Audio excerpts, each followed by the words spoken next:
안녕하세요. 저는 서울에 사는 여성입니다. 제 짓고 살면 안 된다는 말이 왜 생겨났는지 참 알 것도 같지 않나요? 전 어려서 아버지랑만 단둘이 살았어요.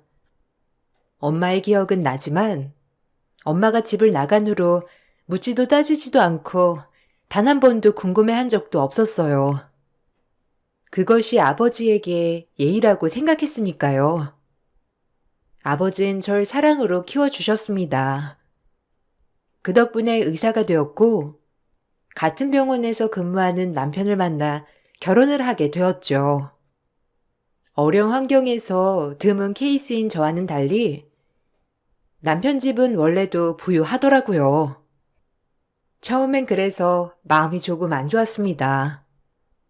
부유한 시어머니는 가난한 저를 그렇게 살갑게 보지 않으셨습니다. 적대시하였죠. 모 며느리 자리가 개천에서 선녀가 난 것도 나쁘지 않지. 말대꾸도 안 할 거고 오히려 본인 분수도 잘 알 거니까. 난 그렇게 생각해서 너랑 우리 윤호 결혼시키는 거야. 배울 만큼 배웠으니까 무식하지도 않을 거고, 안 그러니? 그러니까 알아서 잘 처신하렴. 제 가정 형편이 어머니에게 마음에 안 드시겠지만 최대한 윤호 씨와 잘 살아보도록 할 테니 좋은 모습만 많이 봐주세요. 잘 봐줄 게 있니? 네가 잘하면 나쁘게 보지 않을 것이고, 네가 내 마음에 안 든다면 당연히 나쁘게 볼 것이지. 안 그러니? 시어머니는 절 그렇게 마음에 들어 하진 않았지만 그래도 의사라는 이유로 결혼을 허락해 주셨어요. 오히려 잘 살아서 콧대 높은 여자애들보다 못 사니까 우리 집에 순종할 거라는 마음이라고 했어요. 저렇게 제 면전에 대고 저런 말을 스스럼 없이 하시는 분이었습니다. 하지만 남편을 너무 사랑했던지라 결혼을 강행하기로 했고 저희는 신혼살림을 차려 결혼 생활을 이어갔었죠. 남편은 그래도 저와 의대 동기였고 같은 대학병원 의사였기 때문에 모든 면에서는 잘 맞았습니다. 그래서 나쁘지 않았어요. 오늘은 내 친구들로는 대규모 행사거든? 윤우한테 듣기로는 너 오늘 오프라고 하던데 맞니? 그럼 이따 장 좀 봐서 우리 집에 좀 오거라. 결혼하고 친구들 대접 한번 제대로 못했는데 이럴 때 대접 한번 해야지. 안 그러니? 이따 들리렴. 네, 어머니. 그럼 장 어떤 거 볼까요? 드시고 싶은 거 말씀해 주시면 거기에 맞춰서 준비해서 장 봐갈게요. 어떤 거 볼까요?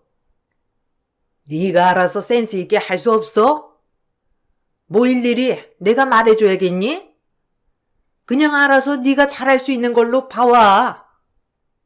아주머니 있으니까 둘이 그렇게 요리하면 된다. 그냥 넌 요리만 해주러 오는 거니까 뭐 신경 쓸 필요는 없다. 알겠어?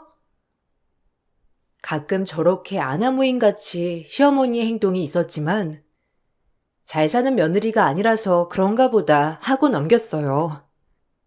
살다 보면 익숙해지겠지. 날 며느리로 잘 받아주시겠지 하는 마음도 있었죠. 그렇게 장을 보고 어머니의 호출에 부랴부랴 시댁에 가서 도우미 아주머니와 음식을 준비하고 있는데 어머니 친구분들이 오시더라고요. 하지만 어머님은 제 소개는 전혀 하지 않았어요. 정말 딱 음식 장만만 시키셨습니다. 아무래도 가난한 며느리라 한 번도 선보이기가 창피하셨던 것 같더라고요. 마음이 안 좋았죠. 아유, 어서 와. 얼굴 잊어먹겠다. 아니, 영숙이 너는 윤호 결혼식에도 못 왔다면서 무슨 부조를 그렇게나 많이 했어? 아유, 못 갔으니까 더 많이 해야지. 어디 너랑 나랑 1, 2년 안 세월이니? 축하해, 며느리 본 거. 근데 며느리는 어디 있어? 아, 볼 거 없어. 뭐가 예쁜 얼굴이라고 보니? 에휴, 내가 말했잖아. 그냥 대충 구색만 맞춰서 드렸어. 의사니까. 똑똑은 할 거 아니야. 친정 쪽은 볼 거 전혀 없는 애고. 처음엔 길길이 날뛰었는데 차라리 없이 살았으니까 말은 잘 듣겠더라고. 찜해놓은 신부감은 따로 있는데 뭐 그게 내 마음대로 되니? 그래도 그냥 머리 하나 똑똑하니까 이거라도 만족해야지. 아유, 그래. 너 진짜 머리 잘 썼다. 그래야지. 요새 있는 집 딸들이 더해. 얼마나 요물인데. 차라리 똑똑한데 없이 사는 애들이 며느리 들이기엔 딱이지. 그래도 의사 며느리니까 너 어디 가서 기 좀 펴겠다. 윤호 의사라고 굉장히 좋아했잖아. 아휴. 난 내심 우리 윤호랑 은채랑 잘 되길 바랬는데 아쉽다 얘. 내가 윤호 얼마나 좋게 봤어. 안 그래? 다정하고 착실하고. 아유, 그러게 말이야. 아유, 이래서 자식들은 마음대로 안 되나 봐. 뭐 그나마 우리 윤호한테 기생하지 않으니까 그건 좀 낫지. 머리까지 텅텅 비었어 봐. 내가 허락했겠니? 나 진짜 그 꼴은 못 봐.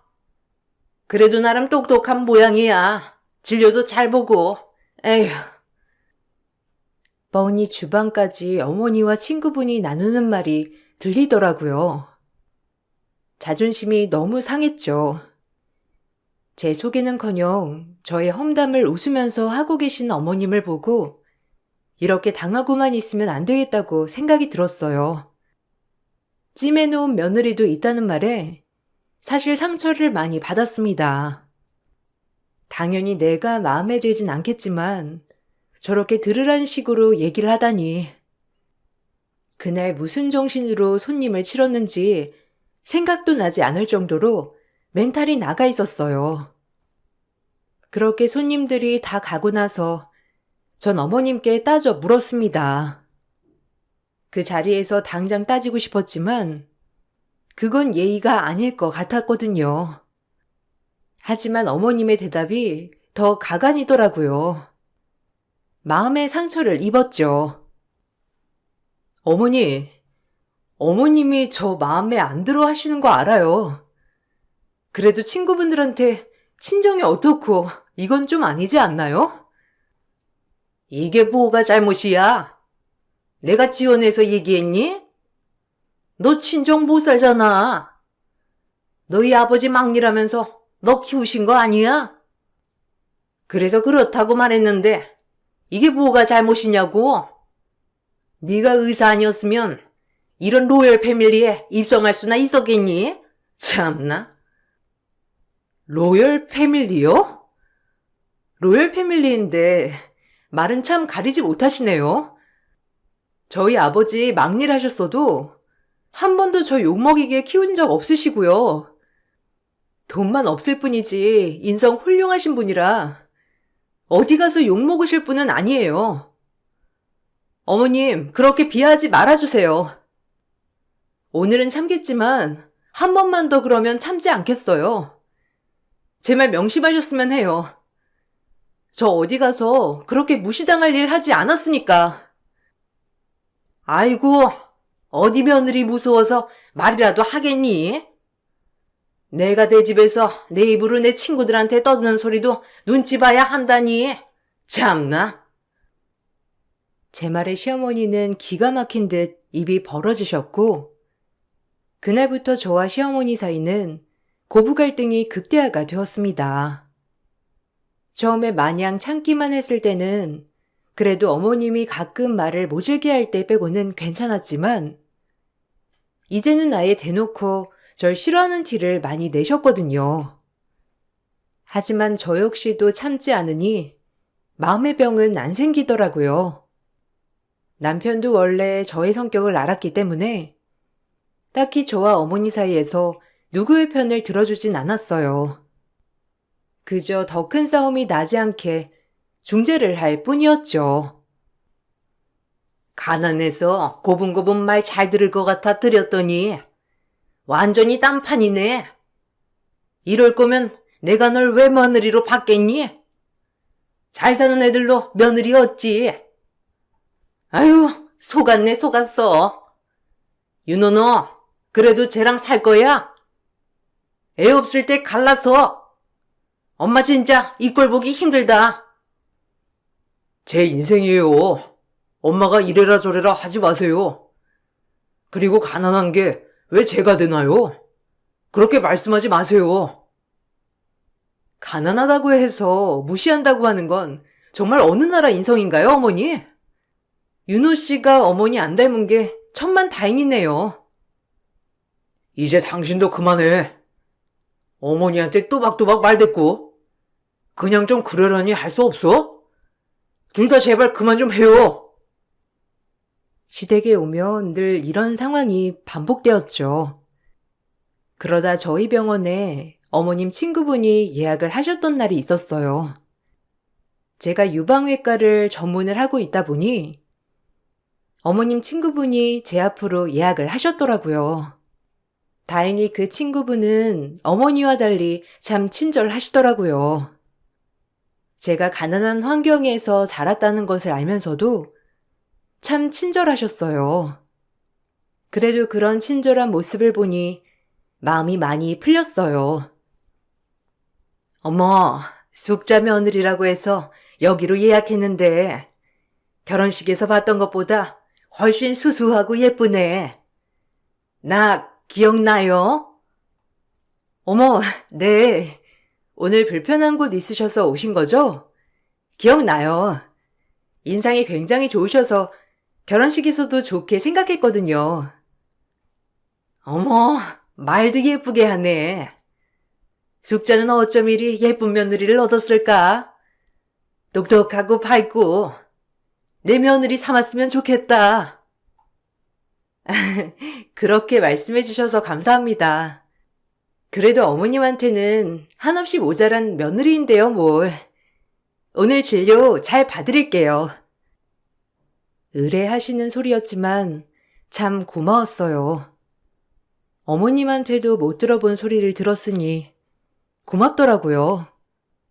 그래서 최선을 다해서 진료를 받으렸어요. 어머님 친구분들은 다 어머님 같으실 줄 알았는데 저의 생각이랑 완전히 다르더라고요. 그렇게 진료가 끝이 나고 어머님 친구분은 저에게 연신 고맙다며 인사를 하시고 가셨죠.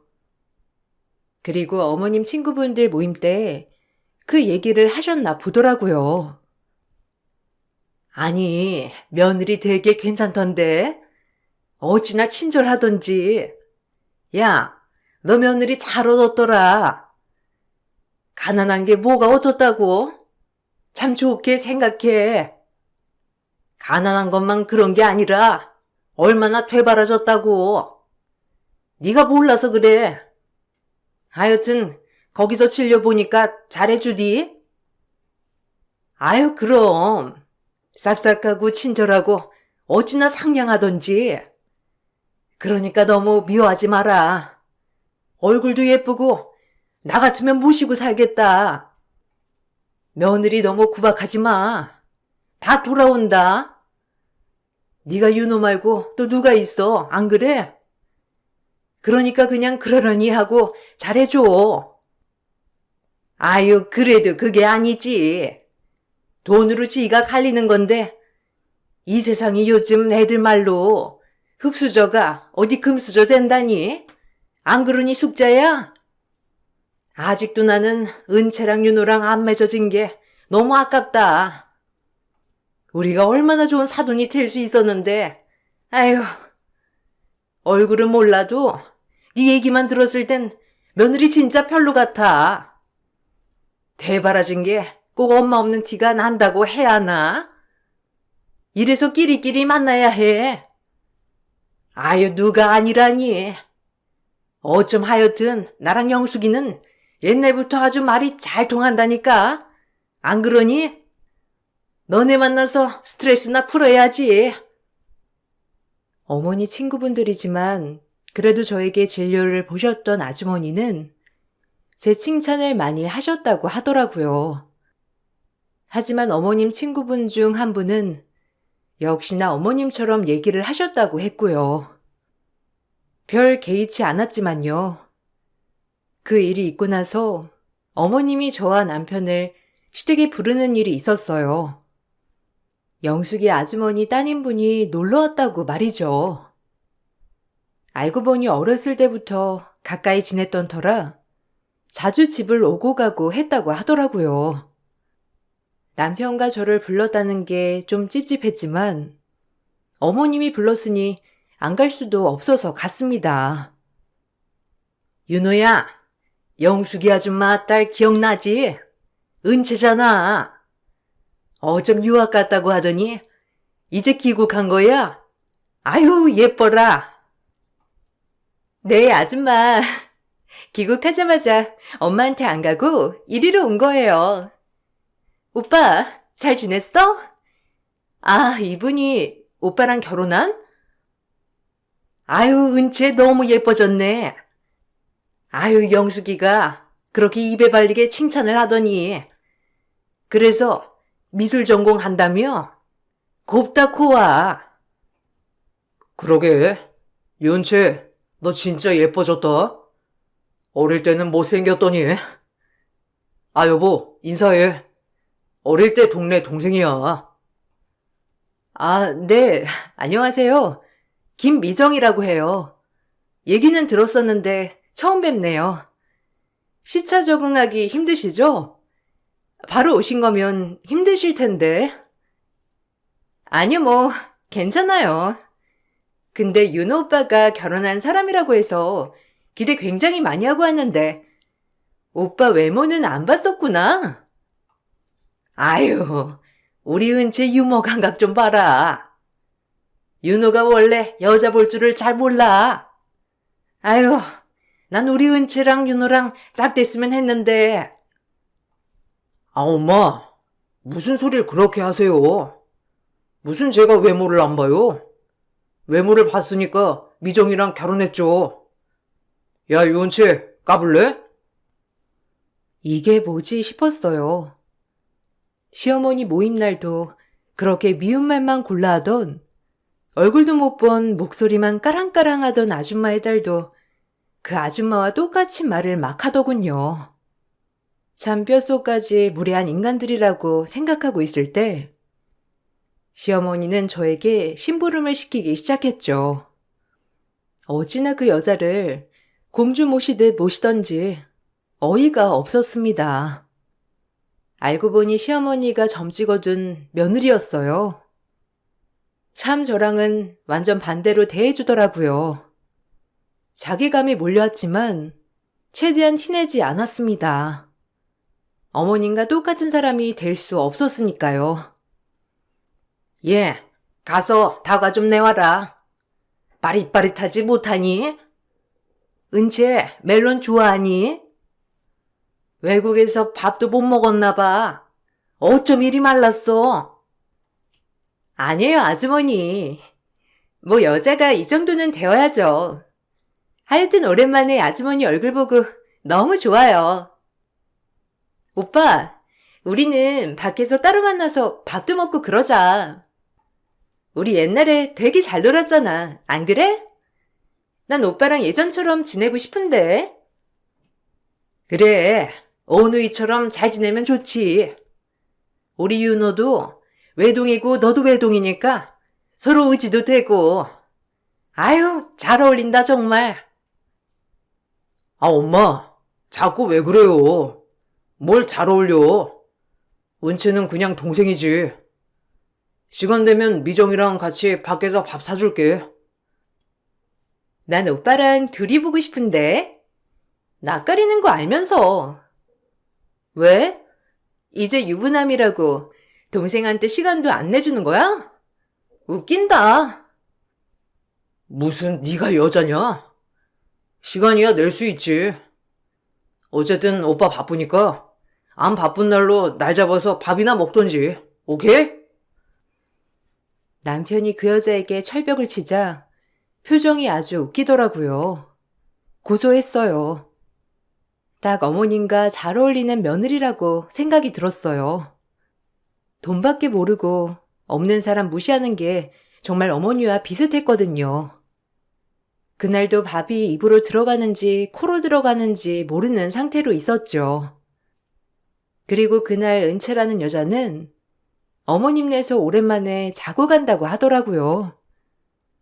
전 그걸 보고 남편과 집을 나섰고요. 되게 웃긴다. 어머님이랑 친한가 봐. 그렇게 잠도 자고 할 정도면? 엄마 친구인데도 되게 잘 지내네. 신기해. 안 그래? 그냥 어렸을 때부터 가깝게 지내서 아무래도 불편한 건 없지. 엄마가 은채 많이 예뻐하기도 했고, 우리 엄마가 딸이 없잖아. 아무래도 딸처럼 생각하셔서 더 그러신 것 같아. 혹시 그것 때문에 기분 많이 나빴던 건 아니지? 어때?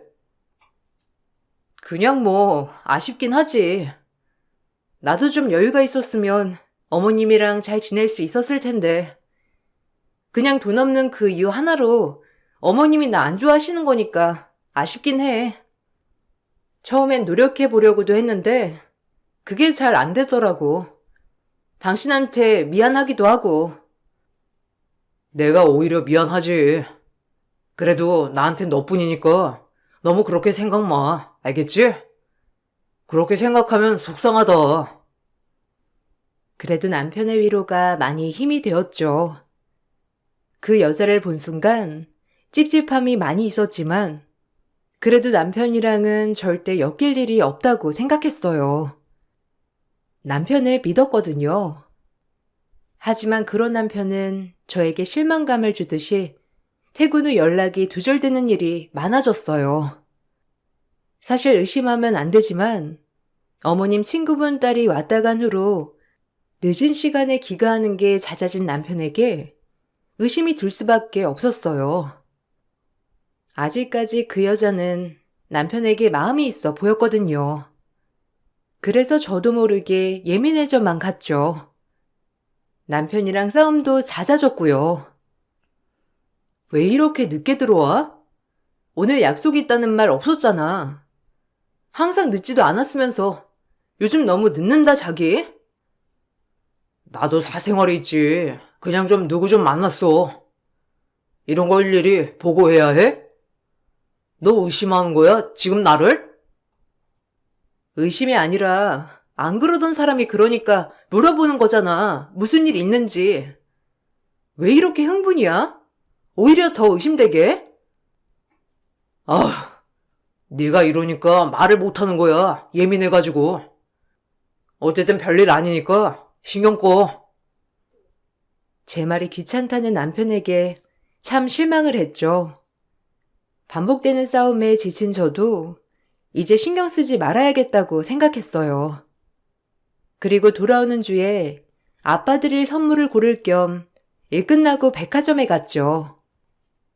오랜만에 백화점 방문이라 안 입던 샤넬 재킷도 입고 방문을 하였는데 그곳에서 아주 어이없는 일이 일어나고 말았습니다. 제 인생 최초로 어이없는 일이었죠. 한참을 아빠 선물을 고르고 있을 무렵 저기 멀리서 어머님이 예뻐하는 그 은채라는 여자와 옆에 한 중년 여성이 걸어오더라고요. 제 앞으로 저벅저벅 말이에요. 중년 여성의 얼굴을 잘 보이지 않았지만 은채라는 얼굴은 똑똑히 기억했기에 알 수 있었죠. 제 앞에 서자마자 얼굴 볼 새도 없이 바로 제 뺨부터 갈기는 아주머니였습니다. 제 고개가 반쯤 돌아가고 정신을 못 차리고 이게 뭔 일이지 하고 고개를 돌렸을 때 마주한 그 얼굴 똑똑히 기억이 나더라고요. 제가 반격할 틈도 없이 말을 이어나가더라고요. 딱 보니 훔친 거네. 이거 우리 딸이 지난번에 너 시엄마 집에 벗어놓고 간 샤넬 재킷이잖아. 한참을 찾아도 안 보이던데 네가 입고 있네. 가난하다고 말은 들었는데 우리 은채가 알아봐서 망정이지. 하마터면 도둑년을 놓칠 뻔했잖아. 너 콩밥 한번 먹을래? 고개를 젖히고 제대로 보았습니다. 역시나 그 얼굴이더라고요. 25년 전 저를 두고 사라진 친엄마 말이에요.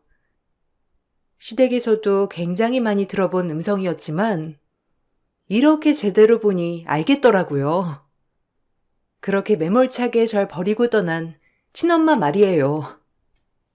8살쯤 절 버리고 간 그 얼굴 그대로더라고요.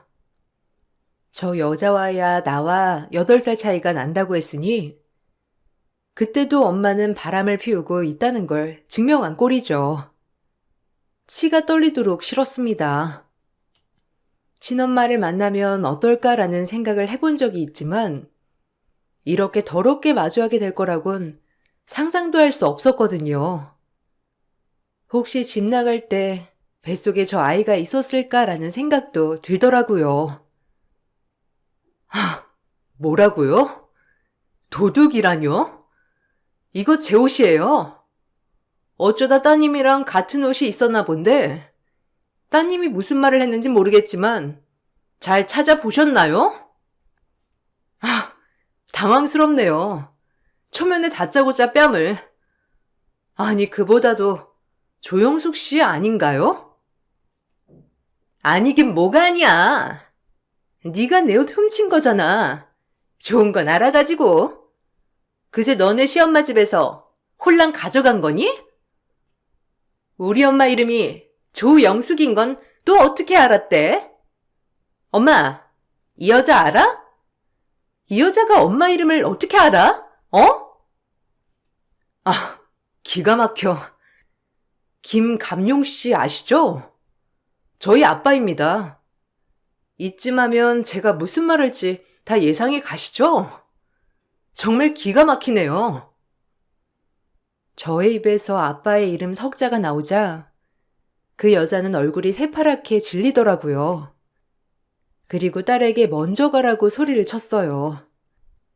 그리고 금방이라도 울 것 같은 가증스러운 표정을 지으면서 말하더라고요. 참 웃기더라고요. 이렇게 살고 있었다니 말이에요. 너 얼른 집에 가 있어. 나 이 아가씨랑 할 말이 좀 있거든. 얼른. 엄마가 나중에 설명할게. 빨리 가 있으란 말이야. 왜요? 왜 가 있으래? 아니 딸도 못 알아보고 뺨을 쳐? 당신 미친 거 아니야? 그래. 날 따윈 잊었겠지. 그러니까 그러고 살았겠지. 당신이 버린 딸 그렇게 시엄마랑 짝짝꿍 돼서 씹으니 좋아요? 내가 누구 때문에 엄마 없이 자랐는데. 근데 당신은 딸 낳고 잘 살았네. 죄책감 하나도 없어? 당신 얘기 들어보면 돈이 제일 중요하던데. 그래서 우리 아빠 버린 거구나. 나랑 우리 아빠. 아니야? 아니, 저기 그럼 네가 미정이야? 미정아, 일단 내 얘기 좀 들어봐. 응? 아니 내가 다 설명할게. 내가 그럼 내 딸 뺨을... 왜? 나 도둑년으로 몰 땐 언제고. 이제 와서 딸 뺨이라고 하니까 아까워? 이중인격 사이코패스 같으니라고. 아니 엄마, 지금 무슨 소리를 하는 거야? 친엄마라니? 이게 다 뭐냐고. 그리고 당신 옷이나 벗고 얘기해. 어디서? 전 옷을 벗으라는 그 은채라는 애의 말에 뺨을 날렸습니다. 저도 맞았으니 본인 딸도 맞아야겠다고 생각했거든요. 제가 뺨을 치자 그 여자는 억울하단 듯이 소리를 지르고 악다구니를 쓰더라고요. 옆에 있던 친엄만 아무 말도 못하고 전전긍긍 하더라고요. 그리고 모든 사람들이 저희를 에워싸고 구경하더라고요. 창피한 것도 몰랐습니다. 저 역시도 너무 당황스러웠거든요. 너도 맞아야지. 나도 너네 엄마한테 맞았잖아? 그리고 이 옷 내 거라고. 이 옷 어디 너만 살 수 있는 줄 알아? 너 미술한다고? 꼴랑 얼마 버니? 너 내가 얼마 버는 줄이나 알고 나대는 거야. 기껏해야 부모 돈으로 기생하는 주제에 어디서 나대? 뭐라고? 아, 주제 파악 못하는 건 너지. 너 오빠가 요즘 늦지 않아? 오빠가 뭐하고 다니는 줄도 모르면서 참나. 왜? 너랑 바람났니? 그게 너였어? 그래, 요새 늦더라. 보는 눈이 겨우. 너 가져. 걱정 마. 너 가지게 해줄 테니까. 오빠가 너랑 사는 거 지긋지긋하대. 알아? 나같이 연기가 좋단다. 그리고 너랑 어울리기나 해? 우리 오빠가? 참나. 전 더 이상 이 자리에 있고 싶지 않아 자리를 서둘러 떠나버렸습니다. 눈물이 왈칵 나올 것 같더라고요. 이 얘기를 누구한테 할 수도 없었어요. 남편에게도 마찬가지였죠.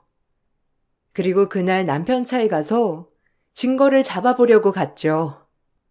이혼은 할 거지만 확실하게 블랙박스를 보고 싶었거든요. 그런데 차에 저와 똑같은 샤넬 재킷이 벗어져 있더라고요. 그 여자가 그렇게 찾던 샤넬 재킷이 제 신랑 차에 있더라고요. 확신이 되는 순간이었습니다.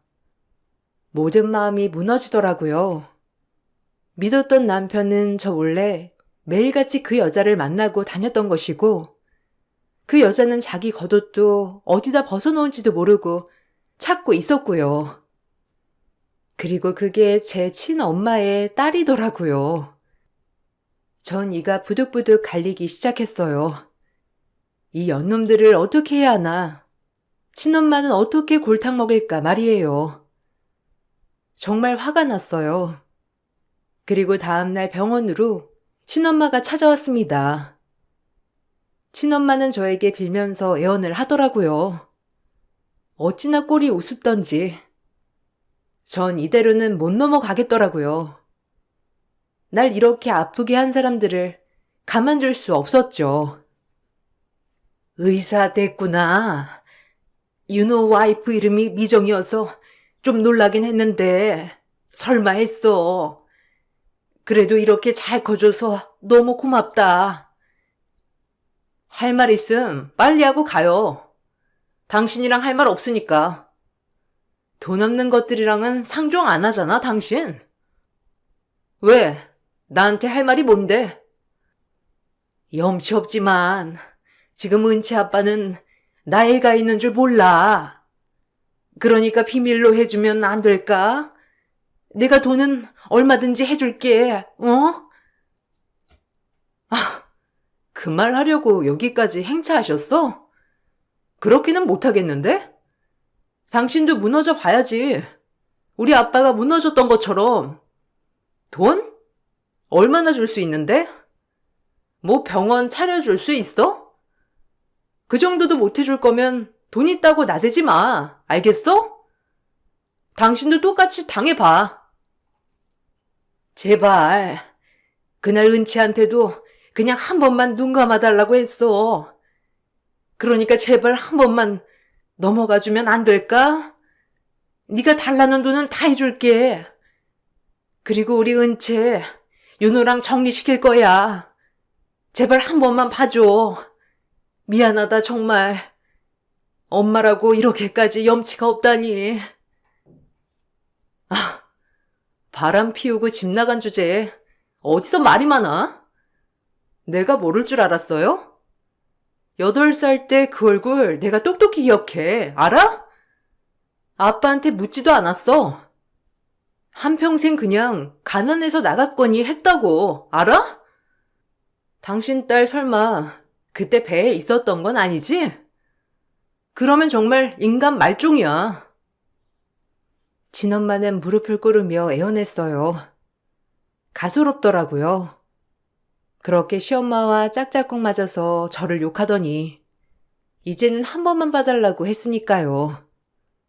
용서할 생각은 추호도 없었습니다. 그런 엄마를 둔 것이 수치스러웠으니까요. 전 절대 용서하지 않을 거라고 말했어요. 나도 이렇게 아픈 만큼 모든 사람들이 아파야 한다고 말을 했죠. 친엄마는 계속 포기하지 않고 애원을 하더라고요. 가소로웠죠. 그리고 당신 딸 평생 상간녀 딱지 붙으면서 살 줄 알아. 알겠어? 나 절대 용서 안 해. 당신 딸, 내 남편, 그리고 당신. 그러니까 기다리고 있어, 그냥. 우리 그 콧대 높은 시엄마가 알면 뭐라고 할까? 당신도 끝이야, 알겠어?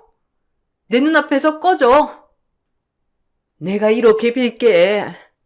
우리 딸만은 건드리지 말아줘, 어? 병원 네가 원하면 차려줄게, 응? 그러니까 제발, 미안하다. 전 변호사를 찾아가 이혼 소송을 걸었어요. 그리고 이부 동생 그 딸녀에게 상간녀 소송을 걸었고요. 제가 상간녀 소송을 걸자 오히려 더티하게 나오더라고요. 노골적으로 남편을 포기해줘서 고맙다고 하면서 말이에요. 너무 화가 머리끝까지 나더라고요. 상간녀? 그래, 마음껏 걸어요. 위자료 줄 테니까. 오빠랑 이혼하고 난 오빠랑 새 출발하면 돼. 끼리끼리 어울려야지, 안 그래요? 이제야 제자리를 찾아가는 것 같네. 오빠 옆은 내가 있어야 어울리지. 당신같이 백도 돈도 없는 사람이 어울리겠어? 그래, 어떡하니? 이 백도 돈도 없는 내가 네 핏줄이라 너 참 안타깝겠다. 위자료만 줄 것 같지? 너 사회생활 내가 못하게 할 거야. 시엄마가 알면 널 받아줄까? 너네 엄마가 어떤 사람인데 딸 버리고 간 아줌마 딸을 받아줄까 과연? 어디 지금은 꿈만 꾸셔. 남편과 이혼 소송으로 이혼을 하게 되었어요. 마음 같아선 혼인무효 소송을 하고 싶었지만 결혼 기간도 꽤 유지를 했었고 남편의 외도로 인한 이혼이라 이혼 소송을 했죠. 그리고 그동안 받아온 시어머니에 대한 정신적 위자료를 청구했습니다. 법원은 제 편이었고요. 상간녀에게도 위자료를 받았지만 상간녀 위자료는 얼마 되지 않더라고요. 이 일이 커져 친엄마의 남편이 알게 되었고 친엄마의 과거를 알게 된 계기가 되었죠. 남편도 제 친엄마가 은채라는 여자의 친엄마라고 하니 놀란 눈치더라고요. 시어머니도 매우 놀랐고요. 그 상간녀도 자기 엄마에게 악을 쓰며 뭐라고 하더라고요. 법정에서 아주 쇼가 그런 쇼가 없었어요. 어떻게 당신이 나를 속이고 지금까지 살 수가 있어? 난 이제 당신에게 신뢰를 잃었어. 이혼해. 그리고 우리 은채 망친 건 당신이야. 알겠어? 이제 김변이랑 얘기해. 나 보는 일은 없을 거야. 아휴, 기가 막혀. 믿는 도끼의 발등을 지켰네, 내가. 여보, 제발 내가 다 설명할게요. 그게 철없을 때 만든 아이예요. 네? 여보, 내가 이혼하면 어디로 가라고? 아, 엄마, 나 볼 생각 마. 엄마 때문에 윤호 오빠랑 결혼도 파토났어. 알아? 내가 얼마나 좋아했는데 윤호 오빠를. 어떻게 저런 여자를 낳고 감쪽같이 살 수가 있어? 불결해. 알아? 다신 나랑 아빠 찾아올 생각 마. 알겠어? 끔찍하니까. 친엄마는 이혼 소송을 당해 이혼을 당했어요. 그리고 상간녀는 어이가 없게도 지 엄마를 안 본다고 하면서 울고불고 난리가 났더라고요. 시어머니는 이 모습을 보시고 남편에게 은채와의 결혼도 반대라고 하면서 엄포를 놓으셨고요. 참 웃겼습니다. 결론은 남편의 새 출발도 깨지고 친엄마도 이혼당했고 상간녀도 제 남편과 결혼을 하지 못하게 되는 계기가 되었죠. 그리고 상간녀는 미술학원에 취직을 했지만 제가 아는 동네 엄마들의 소문으로 거기마저도 취직이 취소당했어요. 지 발등을 자기가 찍은 셈이죠. 상간녀가 잘 살 수 있나요, 어디? 평생 상간녀 딱지 붙이며 살아야죠. 안 그런가요? 고소했어요, 아주. 미안하다. 너한테 상처만 준 것 같아. 나 은채랑 정말 끝났어. 우리 다시 시작하면 안 될까? 너한테 상처 주면 안 되는데. 꺼져. 네가 제일 나쁜 놈이니까. 단 한 번도 난 너한테 기댄 적 없어. 알아? 이럼 남이 낫지. 네가 낫겠니? 왜? 은채랑 파투나니까 이제 내가 아쉽나 보지? 넌 내가 너한테 건 기대마저 져버렸어. 너네 엄마랑 평생 잘 살아, 그냥. 너네 엄마한테 맞는 여자 찾아서 결혼해. 다른 여자들 신세 망치지 말고, 알겠어? 끔찍하다. 정말 너랑 결혼한 게. 그래도 배운 게 많아서 다행이야. 제발 한 번만 봐주면 안 될까? 내가 미친놈이지. 어떻게 너를 두고 그냥 잠깐 미쳤었나 봐. 어? 제발 한 번만. 아니, 내 눈앞에 나타나지 마. 너 사회생활도 이제 끝이야. 알겠어? 가만 안 둬. 어디 한번 얼굴 들고 잘 다녀봐. 알겠니? 남편은 이제와 저에게 잘못했다고 했지만 다신 제 눈앞에 나타나지 말라고 했죠. 이 일이 시엄마의 친구들의 귀에까지 들어가게 되었고 콧대 높은 시엄마가 아주 자존심이 크게 상하는 일이 되었습니다. 아마 그 모임에서 제명을 당했더라고요. 아들 교육 못 시킨 죄로요. 그리고 친엄마는 이혼도 당하고 지금은 연락을 안 하고 있어요. 이부 동생은 다시 유학길에 올랐고요. 아무래도 상간녀 딱지 때문에 여기선 도저히 취업을 할 수 없었겠죠. 그리고 전 남편과 같은 병원이라 이미 소문이 쫙 났습니다. 남편은 병원에서도 쓰레기라며 소문이 났고요. 전 병원을 퇴사했어요. 그리고 조그맣게 대출을 받아 유방외과를 개원했어요.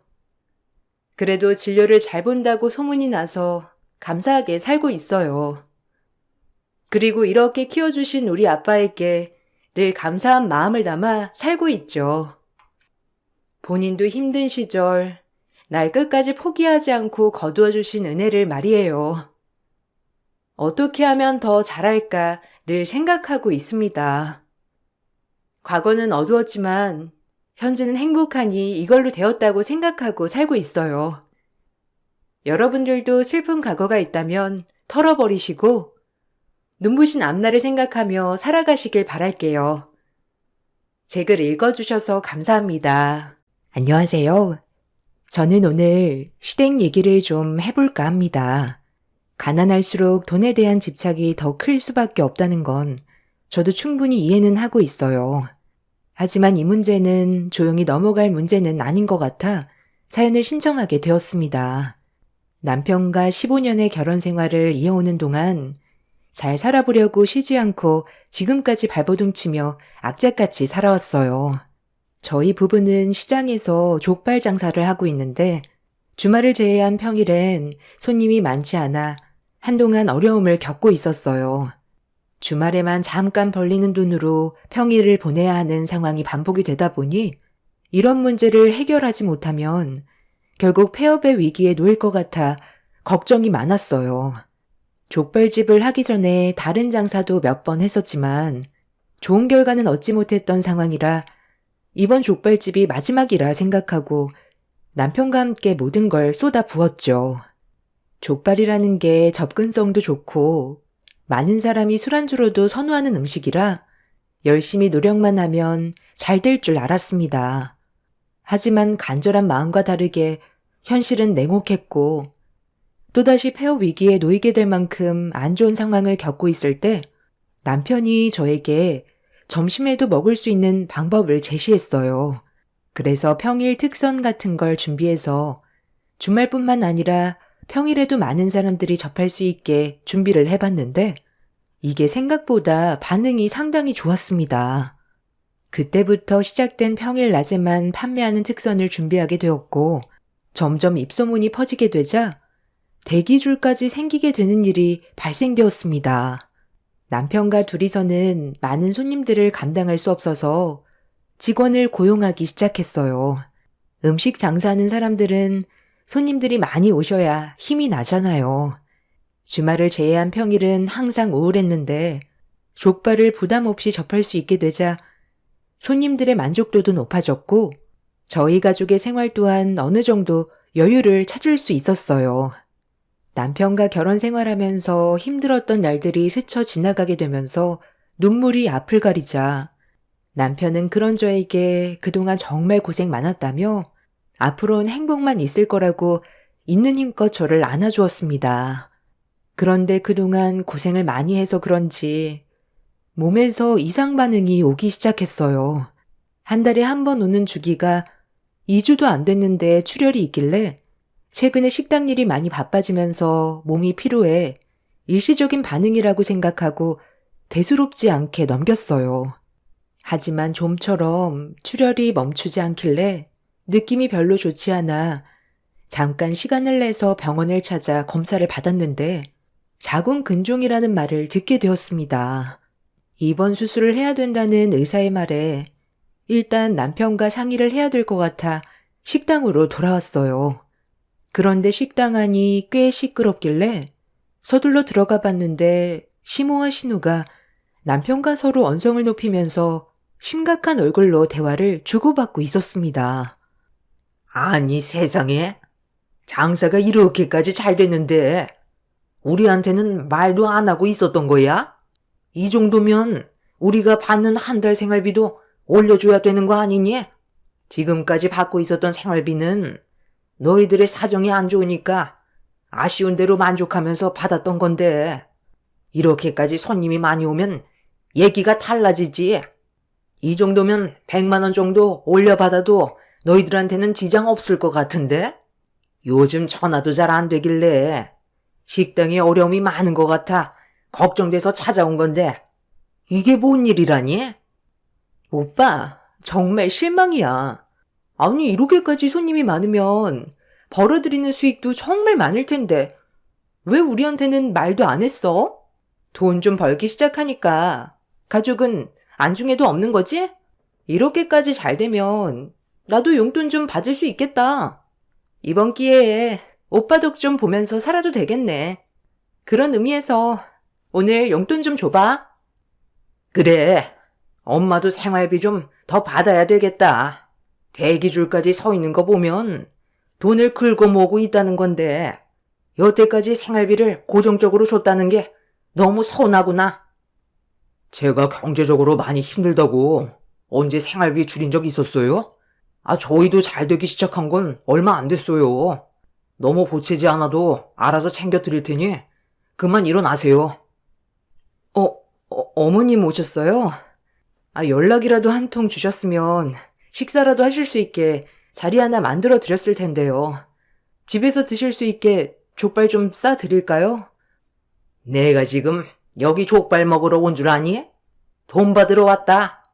내 아들이 생활비 100만 원 더 올려주기로 했으니까 지금 당장 계좌로 좀 보내거라.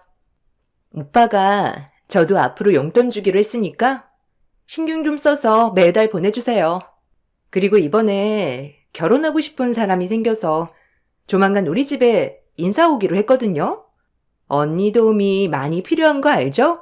주말에 음식 좀 만들어주세요. 그리고 오빠, 나 결혼식 비용 오빠가 해결해 줄 수 있지?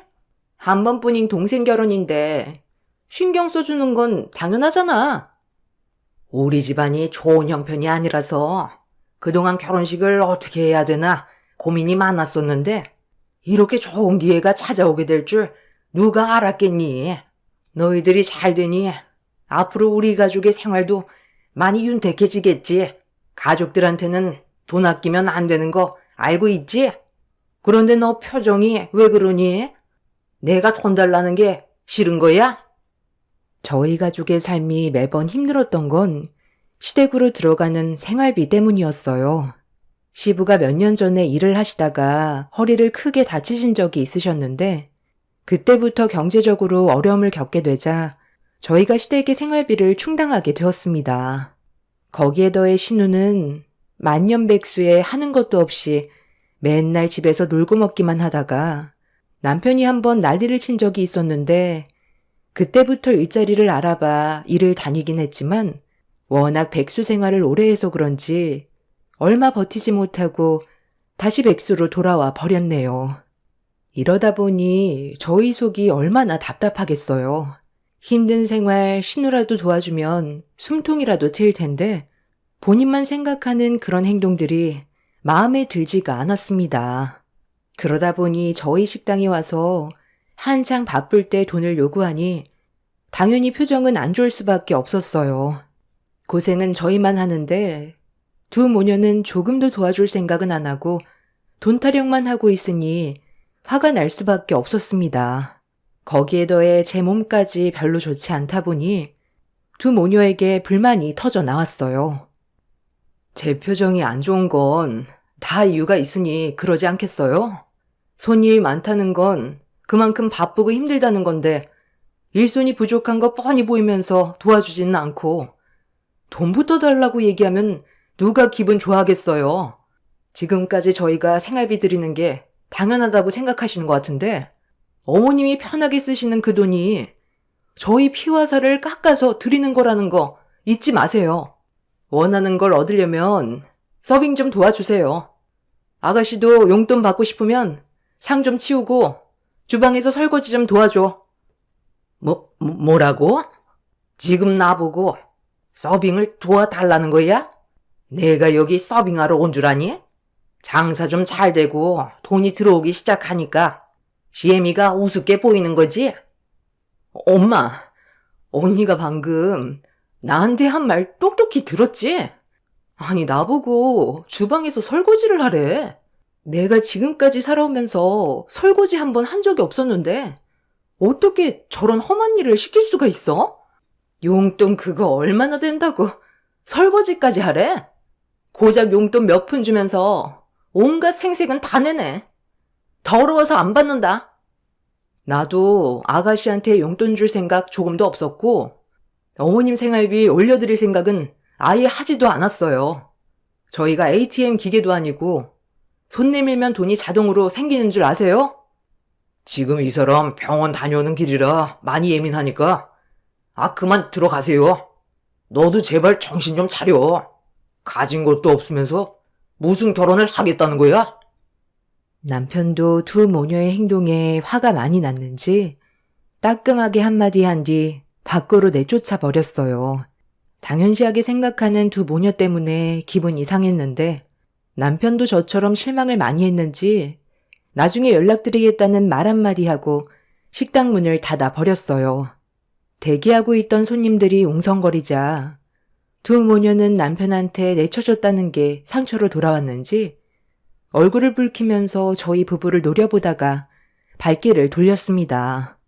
한가할 때 온 것도 아니고 식당 일을 도와줄 생각도 없으면서 돈부터 바라는 두 모녀가 너무 실망스러워 차라리 연 끊고 사는 게 좋을 것 같았지만 사람 일이라는 게 마음처럼 되는 것도 아니잖아요.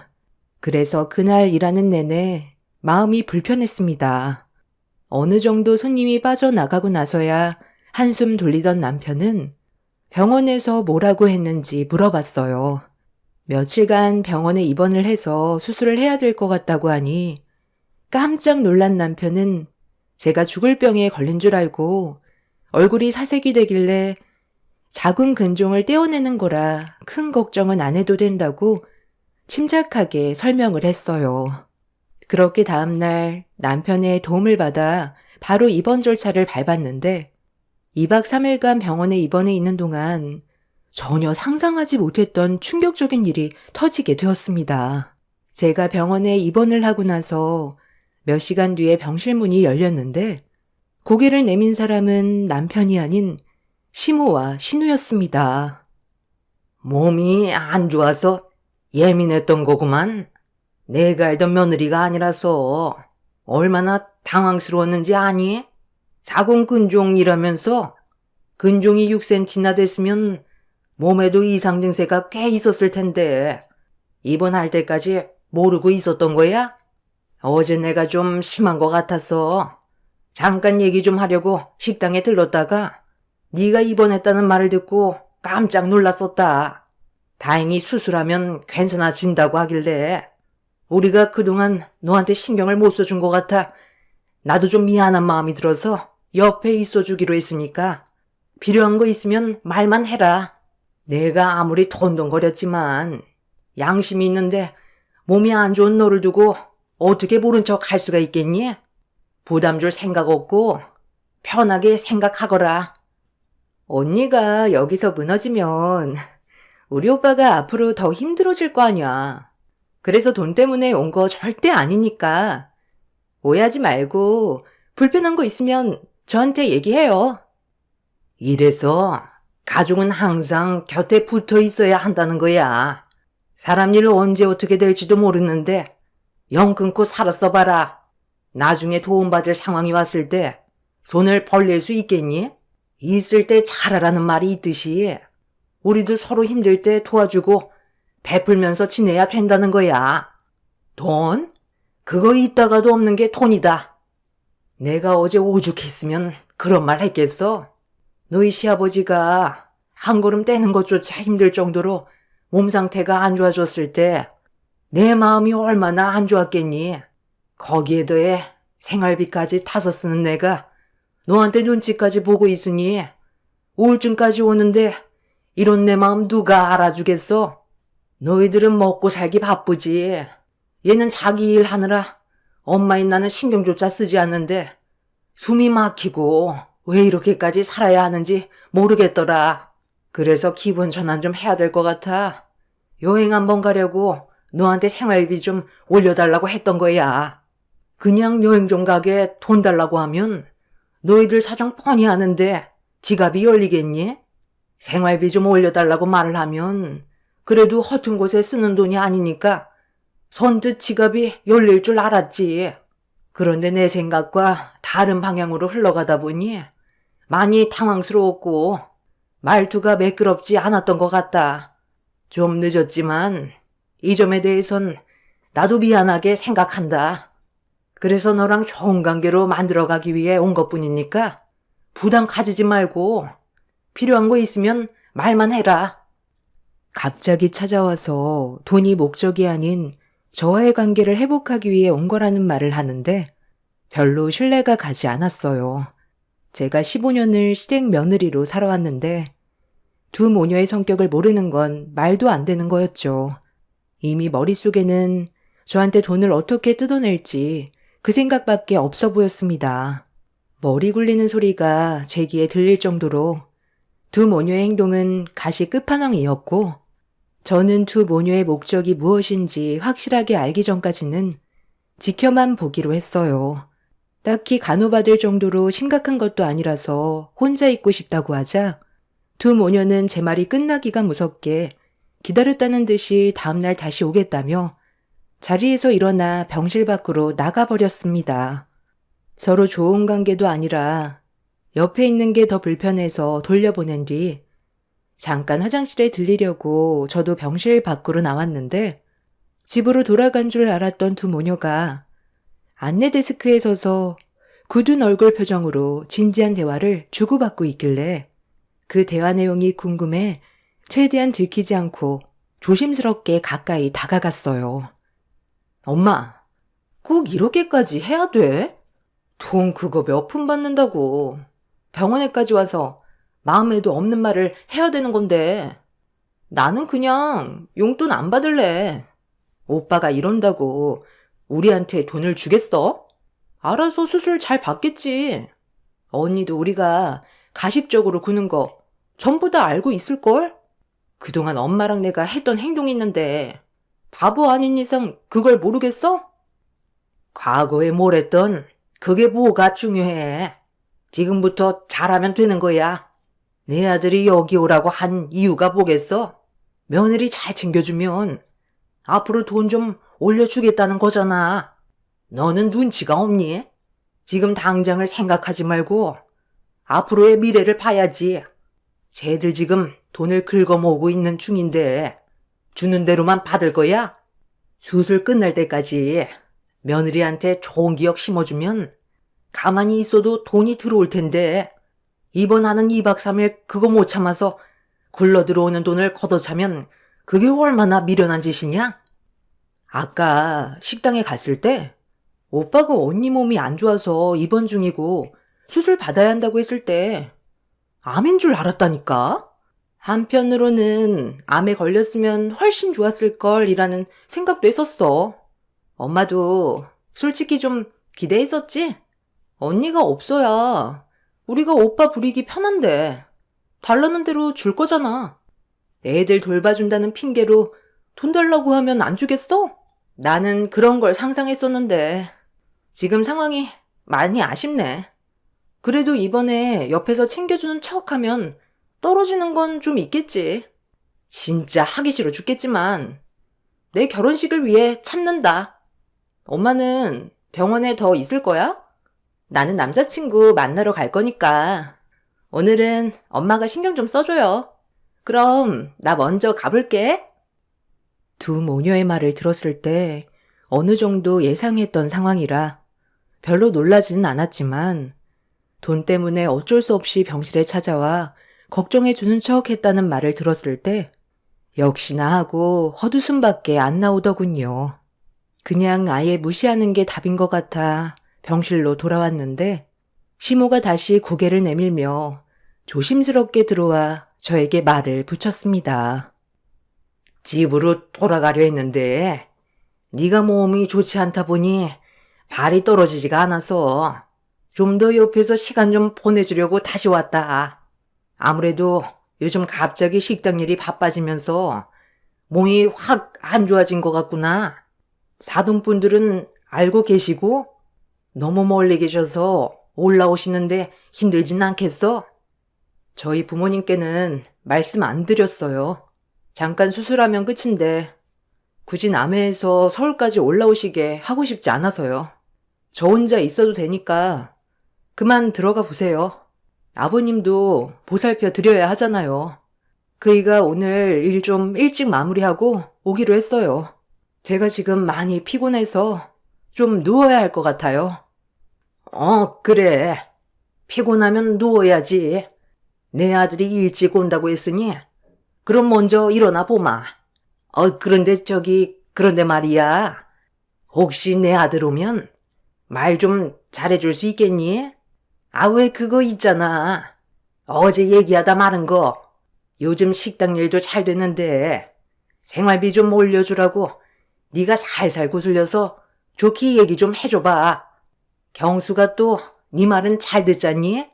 네가 내 아들한테 얘기 좀 잘하면 100만 원 정도는 쉽게 올릴 수 있을 것 같은데. 그건 좀 힘들어요. 어제 말씀드렸지만 저희도 식당 일이 잘 된 지 얼마 되지 않아서 아직까지 돈에 여유가 있는 건 아니라서요. 그래. 나도 잘 알지. 그런데 내일이 네가 시애미한테 생활비 주는 날인 거 알지? 이왕 맞춰주는 거 좋게 해주면 서로 좋으니까 내가 솔직하게 얘기하는 거다. 지금 드리는 돈도 저희가 무리해서 맞춰드리는 거라 더는 힘들어요. 더 이상 자꾸 바라시면 지금 용돈도 그냥 끊어버릴 거예요. 그러니 더는 요구 마세요. 시모는 제가 말은 그렇게 해도 남편한테 말을 잘해줄 거라고 믿고 있겠다면서 억지 웃음을 보이며 몸조리 잘하고 있으라며 가식적인 얼굴로 저를 걱정해준 뒤 집으로 돌아갔습니다. 그 사람한테 아무 말도 하고 싶지 않았어요.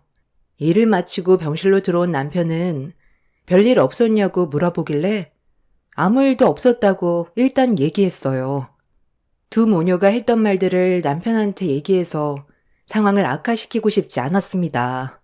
제 선에서 해결하기 전에 시모의 생활비 문제로 남편의 의견을 물어봤어요. 남편은 지금 주는 생활비도 충분하다면서 금전적으로 여유가 생겨도 그 이상을 맞춰주지 않을 거라며 확실하게 의사 표현을 했어요. 오히려 생활비를 더 줄이려고 생각 중이라는 말까지 나올 정도로 남편은 시모에게 실망을 많이 한 눈치였어요. 남편은 그래도 일을 더 크게 만들지 않고 참고 있는 건 제가 입원을 했고 시모의 도움이 필요할지도 몰라 고정적으로 나가는 생활비에 대해선 건들지 않는 것뿐이라고 시모에 대한 불만을 표출했습니다. 그리고 신우의 용돈은 아예 줄 생각도 없어 보였어요. 사지 멀쩡한데 용돈을 쥐어주면 버릇 나빠진다면서 본인이 벌어 생활하게 놔둬야 한다고 일절 어떠한 도움도 주지 않을 거라고 확실하게 못을 박았습니다. 결혼식 문제 또한 도와줄 생각이 전혀 없었어요. 곰곰이 생각하던 남편은 그날은 특별히 기존의 시모에게 주던 생활비에서 추가적으로 50만 원을 더 얹어주라고 했어요. 시부가 병원에 가야 하고 한의원에서 약도 지어야 해서 약값은 따로 챙겨줬습니다.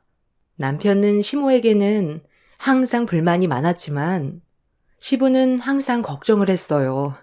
저희 부부가 어려웠을 때 정말 많이 도와주셨거든요. 그래서 남편 또한 몸이 안 좋아지신 시부를 위해 금전적으로 도와주기 위해 그동안 없는 형편에서도 노력을 많이 했던 거였어요.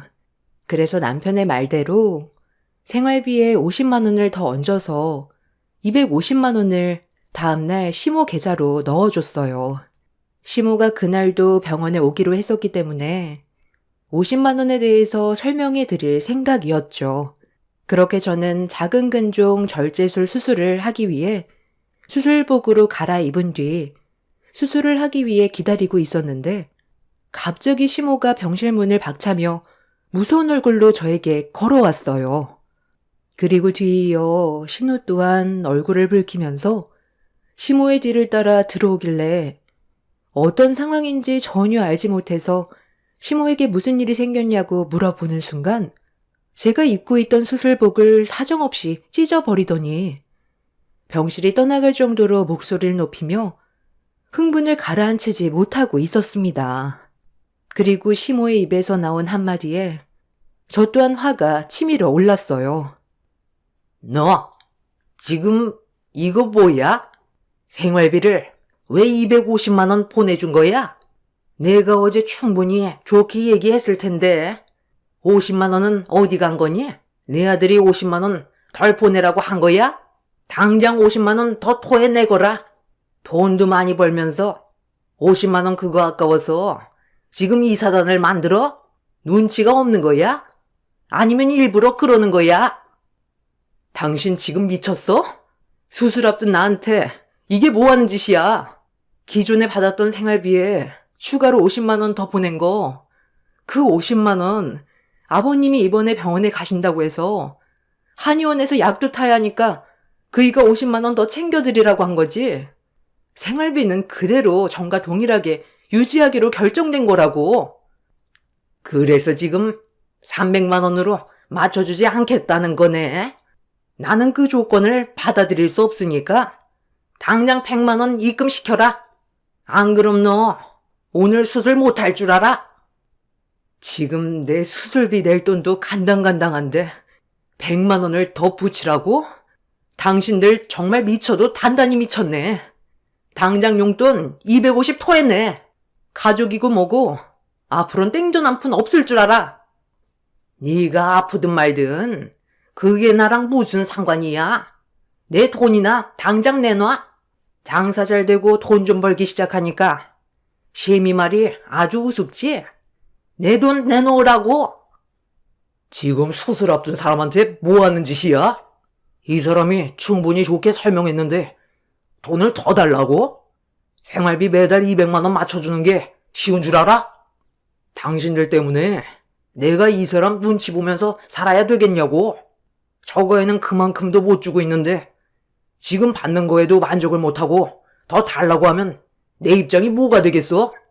언제 어떻게 불황이 닥칠지 모르는데 한 푼이라도 더 모아야 될 시점에 니들 때문에 돈이 모이지가 않는다고. 200만 원도 하도 모자란다고 난리를 쳐서 겨우 올려줬으면 고맙게 생각하고 알뜰하게 쓸 것이지. 양심도 없이 병원에서 이 난리를 피워? 지금 제정신들이야? 오빠가 이 세상에 혼자 태어났어? 엄마가 힘들게 배 아파 낳아줬으면 평생 잘해도 모자란데 어디서 엄마한테 큰 소리야? 언니가 우리 엄마한테 돈 안 주겠다고 한 거 못 들었어? 쓸데없는 말 하지 말고 당장 내 눈앞에서 꺼져.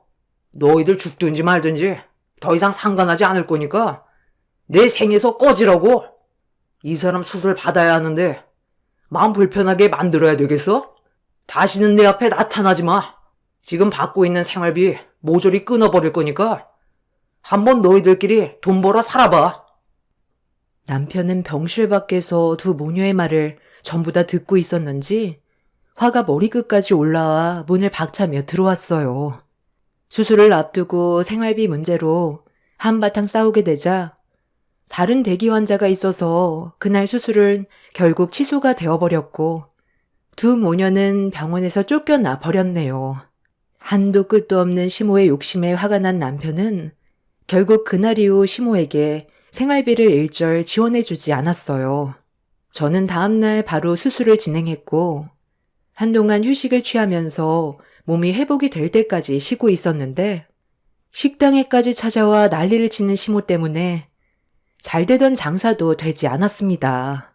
남편은 결국 영업 방해죄로 경찰서에 바로 신고를 넣었고 그 뒤로 식당에 아예 출입을 못하도록 접근금지 신청도 해버렸어요. 그 뒤로 연락할 수 있는 모든 수단 전체를 바꿔버렸어요. 그리고 지금 현재 새로운 지역에서 족발 2호점을 내서 관리 중에 있습니다. 1호점 못지않게 2호점도 꾸준하게 성장을 하고 있어서 시간이 지나면 자연스럽게 자리가 잡힐 거라 생각합니다. 남편도 더 이상 호구 생활 지쳤다며 식구들에게 그만 시달리고 싶다고 확실하게 선을 그었네요. 그동안 할 만큼 했다고 생각합니다.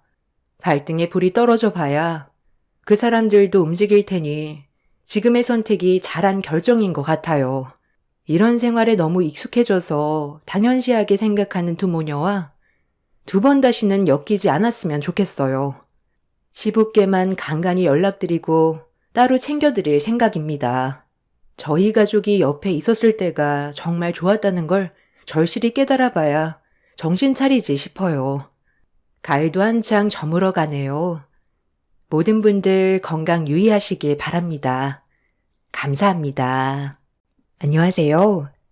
저는 시동생 결혼식이 끝나고 필요 현장에서 충격적인 경험을 하게 돼서 사연 신청하게 되었습니다. 시동생이 결혼식을 올리기까지 여러 가지로 힘든 시간들이 많았었지만 가족 간의 분열을 원치 않았던 저는 최대한 좋게 넘어가려 했어요. 하지만 시어머니의 잘못된 행동이 결국 되돌릴 수 없는 결과를 만들게 되었습니다. 동서가 시동생과 결혼을 하겠다고 인사를 왔을 때부터 시모는 뭐가 그리 마음에 안 들었는지 동서가 새 며느리로 들어오는 걸 강하게 반대를 했어요. 가족들 전부 다 동서를 좋게 봐주고 있는데 시모만 동서를 며느리로 들이는 걸 너무 심하게 거부를 해서 가족들 전체가 상당히 난감했었고 최대한 좋은 분위기로 만들어가려고 모두들 노력을 했었지만 시모는 예비 동서에게 눈에 흙이 들어와도 절대 받아줄 수 없다면서 난리를 치는 바람에 상당히 힘든 시간들을 보내왔습니다. 저를 며느리로 받아들인 것도 후회 중인데 새 며느리는 본인이 원하는 그런 며느리를 들여야 한다면서 계속해서 고집을 부리셨지만 시부의 허락으로 결혼식을 성사시킬 수 있었습니다. 일단 식을 올렸으면 좋게 며느리로 받아들이면 모두가 평화롭게 지낼 수 있을 텐데 시모는 결혼식이 끝난 뒤 필요 현장에서 술을 좀 많이 마셨는지 많은 하객들이 지켜보고 있는데도 동서에게 막말을 거침없이 뱉으셨어요. 그런 모습에 하객들의 얼굴이 일그러졌고 저희 부부는 그런 시모의 돌발 행동을 수습하기 위해 먼저 집에 들어가시는 게 좋을 것 같아 최대한 서둘러 정리를 하려던 순간 시모가 제 뺨에 손을 올렸습니다. 갑작스럽게 일어난 일이라 당황한 저는 상당한 충격에 빠져 시모를 멍하니 바라봤어요. 양가 집안과 지인 친척들 모두가 모여있는 자리에서 시모의 돌발 행동은 수습할 수 없을 정도로 분위기는 심각했어요. 남편은 예상하지 못한 시모의 행동에 화가 났는지 어깨를 밀치면서 소리치던 그 순간 시모는 또다시 손을 올려 이번엔 남편의 뺨에 손을 올렸습니다. 가족들 전체가 난리치는 시모를 말렸는데 그런 모습을 동선의 가족들이 전부 다 지켜보곤 동서에게 결혼한 거에 대해 후회하지 않냐면서 늦지 않았으니 지금이라도 접어도 상관없다면서 시모의 행동에 상당한 충격에 빠져 있으셨어요. 제가 동선의 부모였다면 당연히 똑같은 말을 했을 것 같습니다. 불같은 성격에 언제 어디서 튈지 모를 시모의 성격을 맞추고 사는 건 정말 쉽지 않은 문제인데 동서를 며느리로 인정해주지 않았다는 것만으로도 이미 결혼 생활은 순탄치 않을 거라는 걸 눈앞에서 여실히 보여주고 있었어요. 동서도 시모의 그런 모습을 보곤 고민을 많이 하고 있는 듯 보였어요. 동선의 부모님께선 시동생이 정말 좋은 사람인 건 맞지만 시모가 결혼식을 올렸는데도 반대하는 모습을 보일 정도면 앞으로의 결혼 생활은 안 봐도 눈에 훤하다고 냉정하게 결정했으면 좋겠다는 말을 하셨어요. 시동생은 동선의 부모님이 동서한테 하신 말들을 옆에서 듣고 있다가 서둘러 상황을 정리하려고 시모를 말렸지만 시동생 또한 예외 없이 뺨을 맞게 되자 시부는 자리를 박차고 일어나 시모를 바닥으로 패대기 쳤어요. 당신 제정신이야? 다른 날도 아니고 오늘이 어떤 날인지 몰라서 통제가 되지 않을 정도로 술을 마시고 깽판을 쳐?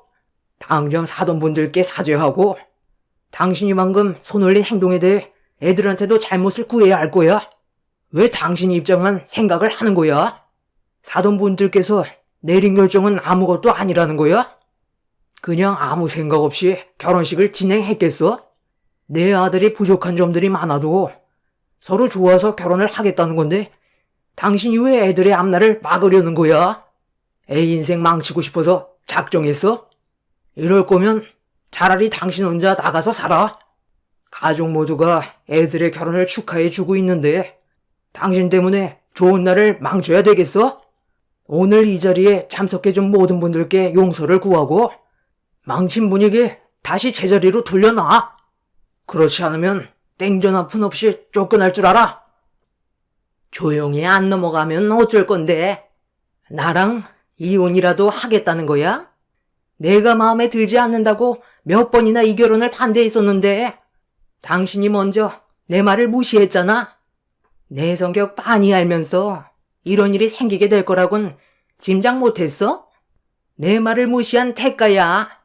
나는 절대로 이 결혼 인정할 수 없으니 당장 파혼해. 엄마가 왜 내 인생을 함부로 결정하려 하는 건데? 이 사람이 뭐가 부족해서? 내가 능력이 좋은 것도 아닌데 이 사람이 나랑 결혼해 주는 것만도 감사하게 생각해야 한다고. 결혼하려고 인사하러 갔을 때부터 반대한다고 난리쳤어도 결혼식만큼은 조용히 지나갈 줄 알았는데 그냥 오늘 이 시간 이후로 엄마 얼굴 안 보고 사는 게 좋겠어. 이 사람과 행복하게 살 자신이 있어서 신중하게 결정을 내린 건데 나한테 평생 씻지 못할 상처를 줘서 감사하네요. 뭐야? 내가 너를 어떻게 키웠는데 감히 얼굴을 안 보고 살겠다고? 저딴 계집애 때문에 엄마를 버리겠다는 거야? 너를 어떻게 키웠는데 엄마를 버릴 수 있어? 나 같아도 도련님과 같은 결정을 내렸을 것 같아요. 오늘은 평생 기억에 남을 중요한 결혼식이었어요. 많은 사람들의 축복을 받으면서 잘 진행이 되어가고 있는 결혼식을 망쳐놨는데 어머님 얼굴이 보고 싶겠어요? 어느 누가 어머님 성격을 맞추고 살아가요? 그리고 하다 저한테까지 손을 올려요? 나는 뭐 당신 얼굴 못 건들 것 같아? 당신도 한번 당해봐. 당신 고발할 거고 법적으로 소송 진행할 거니 그런 줄 알아? 저는 흥분한 나머지 시모를 밀치며 멱살을 잡았어요.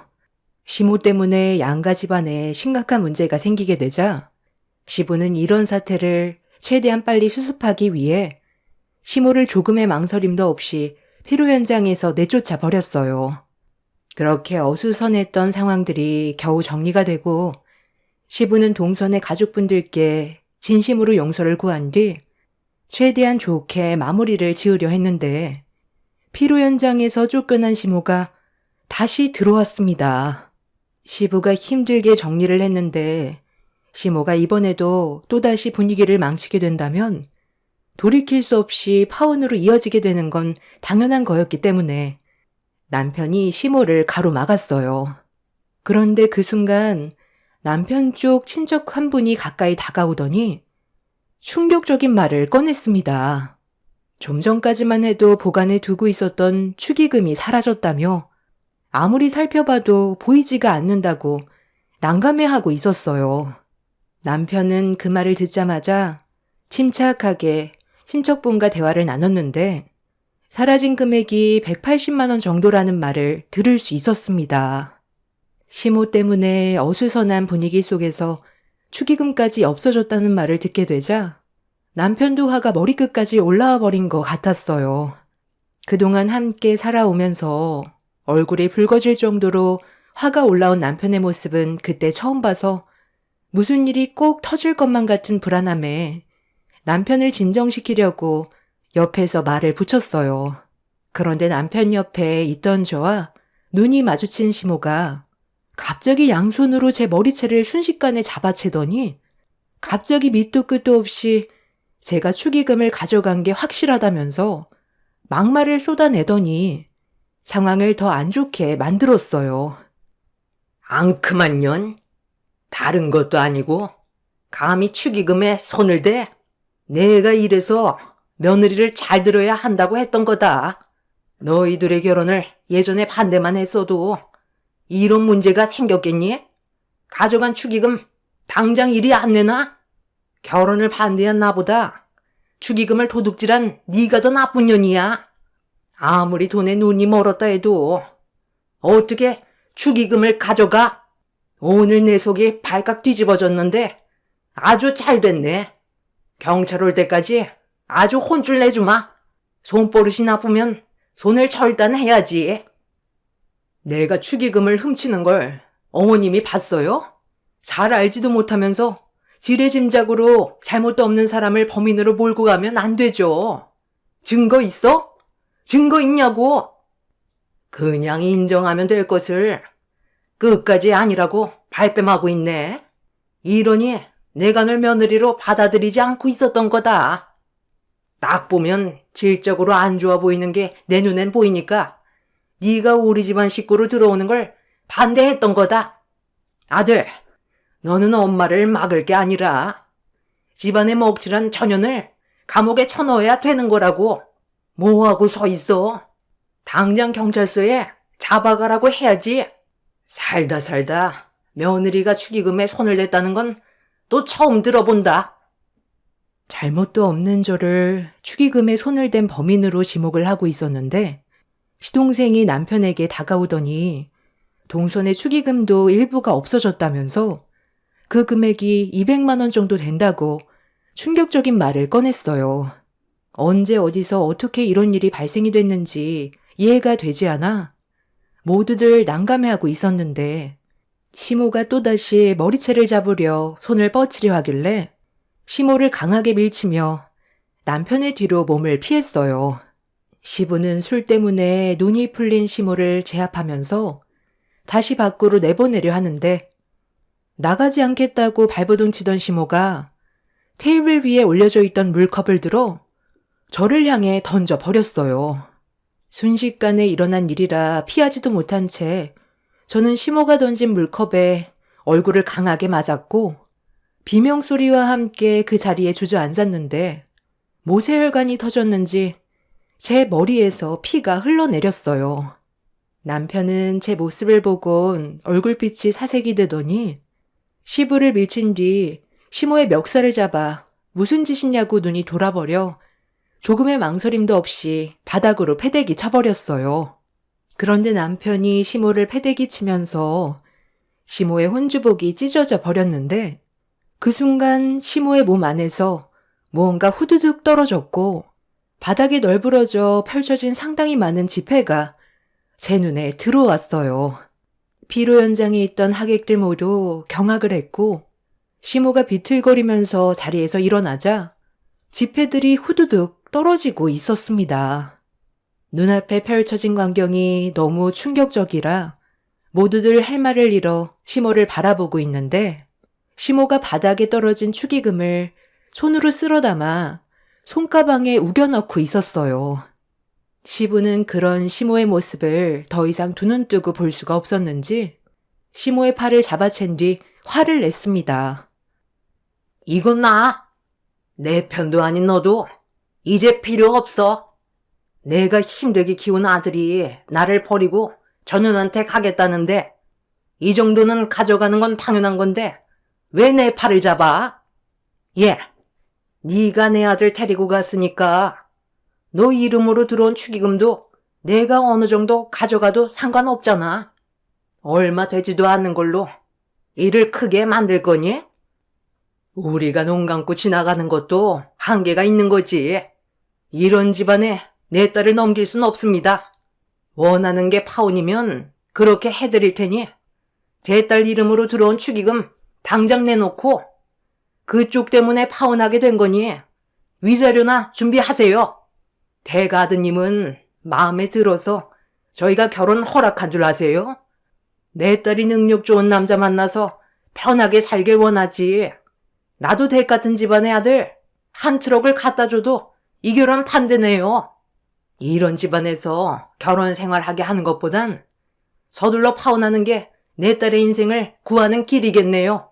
자네는 더 이상 내 딸에게 미련 두지 말게. 파혼할 거고 우리 집안이 손해본 부분에 대해선 위자료 청구할 테니 그런 줄 알게. 결국 내 인생을 성두리째 망쳐놔야 직성이 풀리세요? 엄마 진짜 미쳤어요? 내가 진짜 미치는 걸 보고 싶어서 그래요? 두 번 다시 내 앞에 나타나지 마요.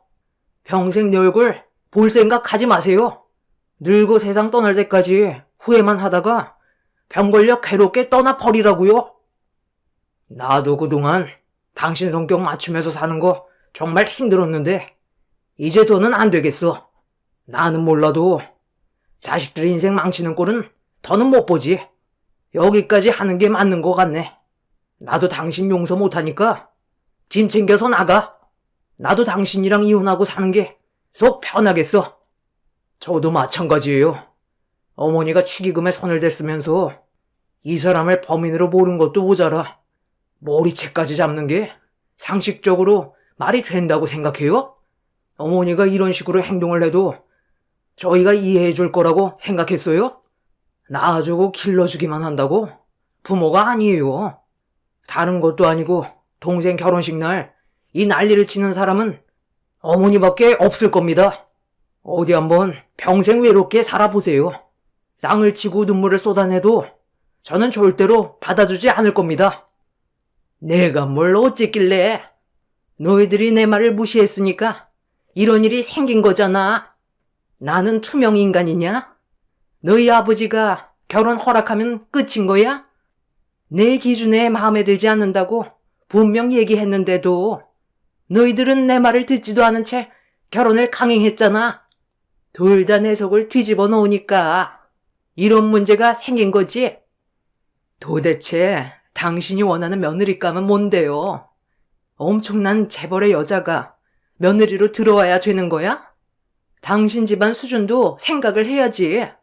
그리고 어느 누가 당신 같은 성격을 맞추면서 며느리 생활할 수 있을 것 같아? 나니까 이 정도 맞추면서 살았던 거라고. 당신 같은 인간은 어머니 대접해줄 필요도 없어. 그동안 참고 지내왔던 건 그래도 이 사람의 어머니라서 그런 거지. 남이었으면 국물도 없었어. 당신 내 얼굴에 상처 낸 거 뼈저리게 후회하게 될 거야. 아주 깜빵에서 썩어봐야 정신 차리지? 시모는 제 말이 끝나기가 무섭게 저에게 달려들었고 이판사판이라고 쑥대밭이 되어버린 마당에 더 이상 참지 않아도 된다고 판단한 저도 시모에게 달려들었어요. 피로 현장은 난리가 났고 경찰들이 뒤늦게 들어와 상황을 정리하고 나서야 모든 게 끝이 나게 되었습니다.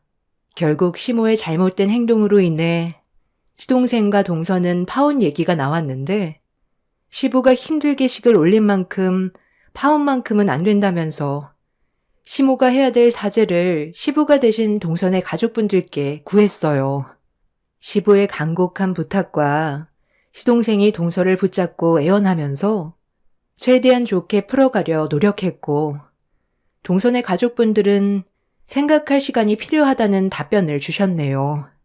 시부는 이성을 잃어 조금의 망설임도 없이 시모와의 이혼을 선택했어요. 그렇게 시부모님은 결국 오랜 결혼 생활 끝에 서로 남남이 되어버렸고 더 이상 법적으로 부부관계가 아니게 되자 동선의 가족분들도 어느 정도 마음이 가라앉았는지 시동생과의 결혼식을 파혼으로 끝내지 않고 그대로 혼인신고할 수 있게 진행시켰습니다. 그렇게 둘은 힘들게 법적인 부부로 이어지게 되었지만 결혼식에 있었던 일들은 평생 안 좋은 기억으로 남아버렸을 겁니다. 저는 시모를 상대로 법적 소송을 제기해 제가 받은 피해에 대해 위자료를 받아냈지만 그걸로는 상처받은 제 마음이 풀리지는 않았어요. 그래도 더 이상 고약한 시모의 얼굴을 안 봐도 돼서 그걸로 위안 삼으며 남편과 함께 서로 의지하며 지내오고 있었습니다.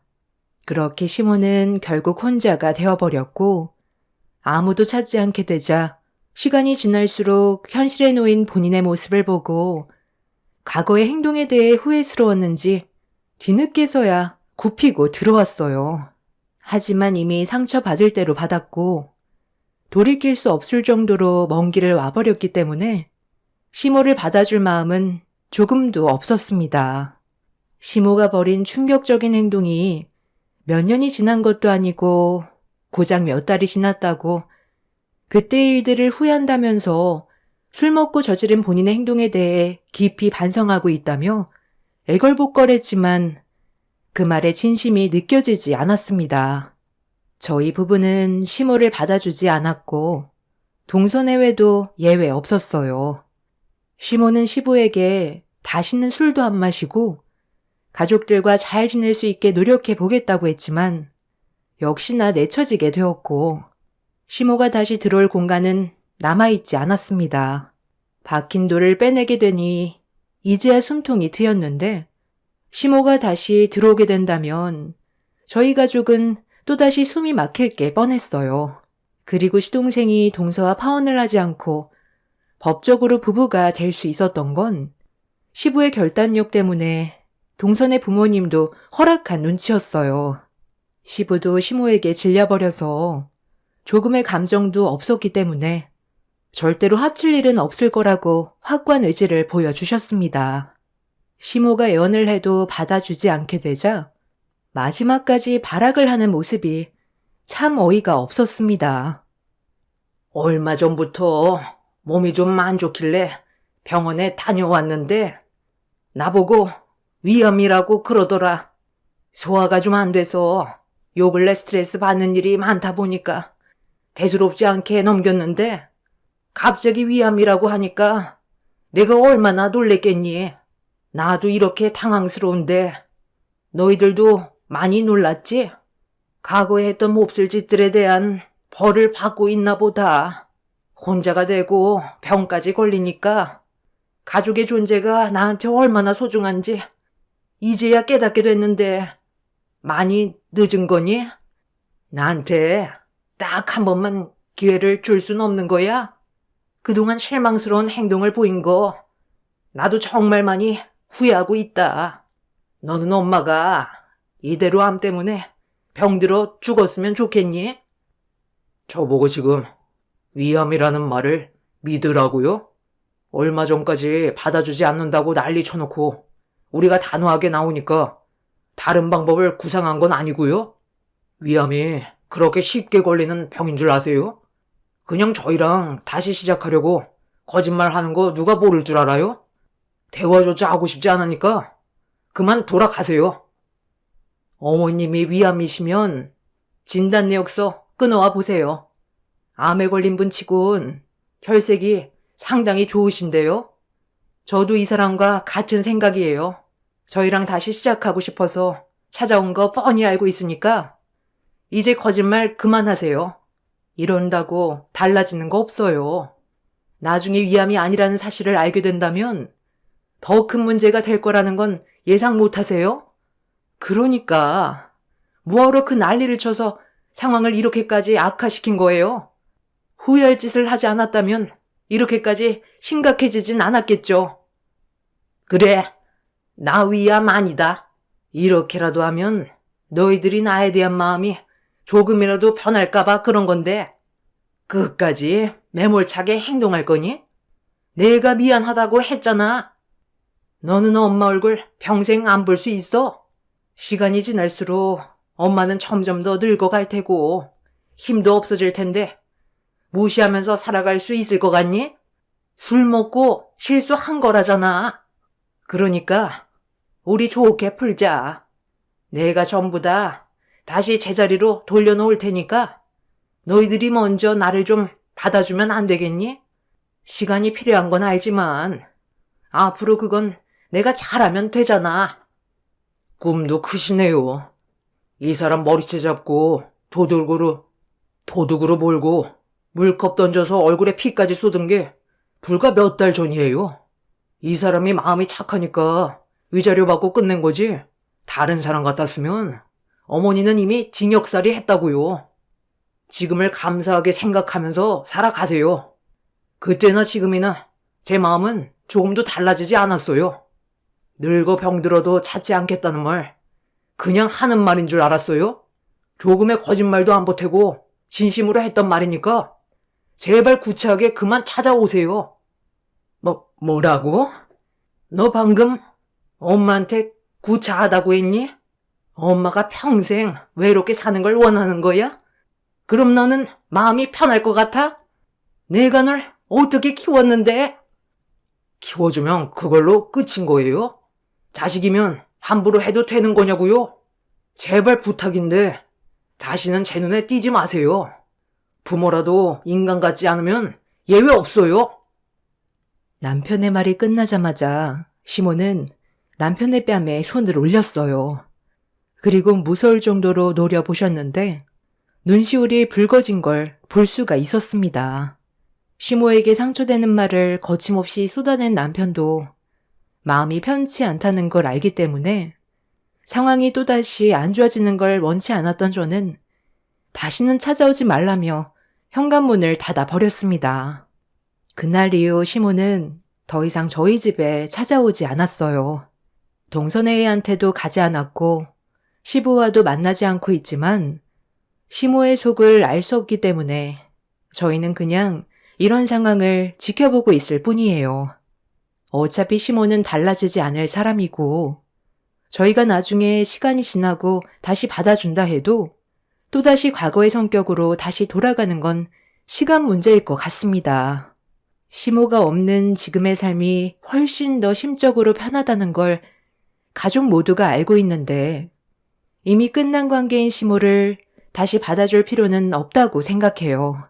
지금은 어느 정도 기력이 있어서 불같은 성격을 가지고 있지만 나중에 나이 먹고 거동조차 힘들 때 가족의 도움이 필요한 시점에 과거의 행동을 돌아보며 땅을 칠 겁니다. 나이를 먹어갈수록 가족이 얼마나 소중한지 깨닫게 된다는데 시모는 끝까지 저희 부부에게 위암이라고 거짓말까지 한 걸 보면 아직 정신 차리기에는 시간이 많이 필요해 보이네요. 이 세상 사람들이 본인의 삶에 만족하면서 살아가는 사람이 과연 몇이나 되겠어요.